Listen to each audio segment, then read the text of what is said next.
Assalamualaikum warahmatullahi wabarakatuh. Baiklah, kali ini kita akan membahas tentang peradaban Islam di Persia.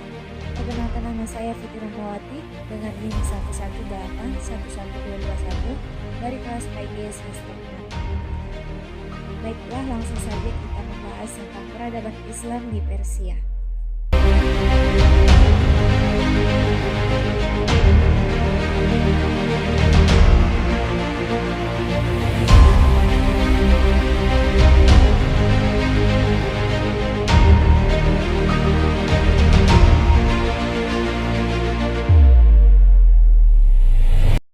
Safawiyah bermula dari gerakan Sufi di kawasan Azerbaijan yang disebut Safawiyah. Pendiri gerakan Sufi ini ialah Syekh Shafi al-Din dari Ardabil yang berkuasa dari tahun 1501 hingga 1722. Ardabil adalah sebuah kota bersejarah di Iran Utara. Nama Ardabil berasal dari Zoroastrianisme Artafil yang berarti kota suci. Pada tahun 1301 sampai 1447 Masehi, Tarekat Syafawi merupakan gerakan keagamaan yang bertujuan untuk meluruskan orang-orang yang ingkar dan pada akhirnya memerangi orang-orang yang keluar dari rambu-rambu Syiah. Selain itu, tarekat ini juga memiliki pengaruh besar di Persia, Syria, dan Anatolia. Dalam perkembangannya, Tarekat Syafawi merupakan gerakan yang sangat fanatik terhadap ajaran-ajarannya. Terbukti dari adanya itikat yang kuat dari kalangan mereka untuk mendirikan sebuah kekuasaan tersendiri. Dengan dukungan dari pengikutnya di bawah kepemimpinan Junaid 1447 sampai 1460 Masehi, terbentuklah prajurit yang kuat dan siap untuk memasuki dunia perpolitikan. Perubahan ini memicu konflik dengan penguasa Krakatau, salah satu suku Turki. Pada akhirnya kelompok Junaid berhasil dikalahkan, kemudian Junaid diasingkan. Junaid wafat dalam pertempuran ketika berusaha merebut Sirkasia, sehingga kepemimpinannya dilanjutkan oleh anaknya Haidar. Dalam kepemimpinannya, militer Haidar berhasil menguasai Sirkasia, meskipun juga wafat dalam pertempurannya. Putra Haidar yang bernama Ali didesak oleh bala tentaranya untuk menuntut balas atas kematian ayahnya. Namun Ali bersama saudara Ibrahim, Ismail, dan ibunya ditangkap dan dipenjarakan di Fars pada tahun 1409 sampai 1493 Masehi oleh Karakonyulu. Mereka dibebaskan oleh Rustam, putra mahkota Konyulu, dengan syarat mau membantunya memerangi saudara sepupunya. Setelah didapat dikalahkan, Ali bersaudara kembali ke Ardabil. Namun tidak lama kemudian, Rustam berbalik memusuhi dan menyerang Ali bersaudara, dan Ali terbunuh pada tahun 1494 Masehi. Kepemimpinan selanjutnya pun dipegang oleh Ismail, yang kala itu masih berusia 7 tahun. Oleh Ismail pula ia mendirikan Daulah Syafawi dan menetapkan Syiah sebagai mazhabnya. Meskipun jatuh pada tahun 1736, salah satu warisan terbesarnya adalah kebangkitan Persia.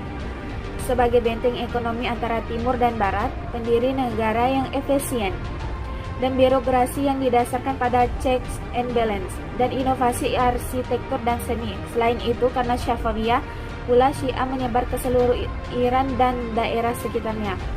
Pada puncak kejayaan sastra, kesenian, dan arsitektur Persia berkembang pesat. Dan contohnya adalah pembangunan alun-alun Naqshi Jahan di Isfahan. Kejayaan Syafawiyah mulai surut pada abad ke-17. Raja-raja Syafawiyah semakin lama semakin tidak efisien dan hidup berfoya-foya. Iran juga terus diserang oleh Turki Utsmaniyah, Afgan, dan Arab. Syafawiyah turut berhadapan dengan ancaman baru, yaitu Kekaisaran Rusia di sebelah utara dan serangan tentara Mughal di sebelah timur.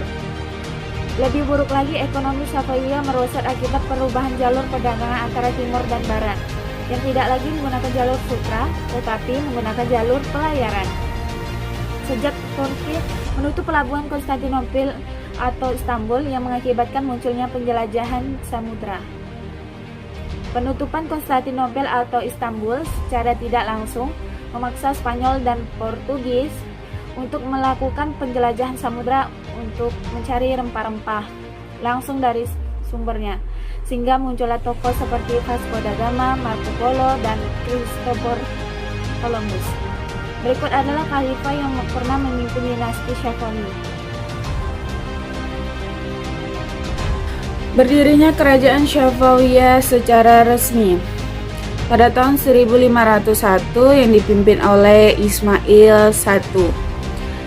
Beliau lahir pada tanggal 14 Juli tahun 1487 di kota Ardabil. Ismail memerintah selama 23 tahun dari 1501 sampai 1524. Selama 10 tahun pertama pemerintahannya, Ismail berhasil memperluas wilayah pemerintahan sampai mencakup seluruh wilayah Persia dan sebelah timur Vertikeres. Tahun 1502 sampai 1510 itu merupakan kemenangan beruntun bagi kerajaan Safawiyah. Ambisi politik mendorongnya untuk terus mengembangkan wilayah kekuasaan ke daerah-daerah lainnya seperti Turki Utsmani. Ismail berusaha merebut dan mengadakan ekspansi ke wilayah kerajaan Utsmani pada tahun 1514 Masehi, tapi dalam peperangan ini Ismail mengalami kekalahan. Turki di bawah pimpinan Sultan Salim dapat menduduki kota Tabriz. Kekalahan ini membuat Ismail I berubah.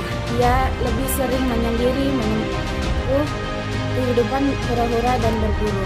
Penyebab utama terjadi peperangan antara Safawi dan Utsmani menurut Syalabi adalah pemaksaan paham Syiah terhadap mayoritas paham Sunni, dan lebih kejam, Ismail I telah membunuh ulama Sunni di daerah Irak.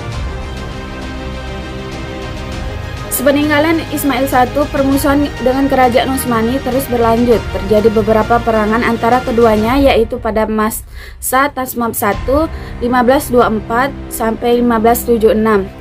Ismail II 1576 sampai 1577 dan Muhammad Khudabanda 1577 sampai 1587. Pada masa tiga raja Safawi mengalami kelemahan karena sering berperang dengan kerajaan Utsmani yang lebih kuat, dan juga sering terjadi pertengkaran antara kelompok dari dalam kerajaan Safawi sendiri.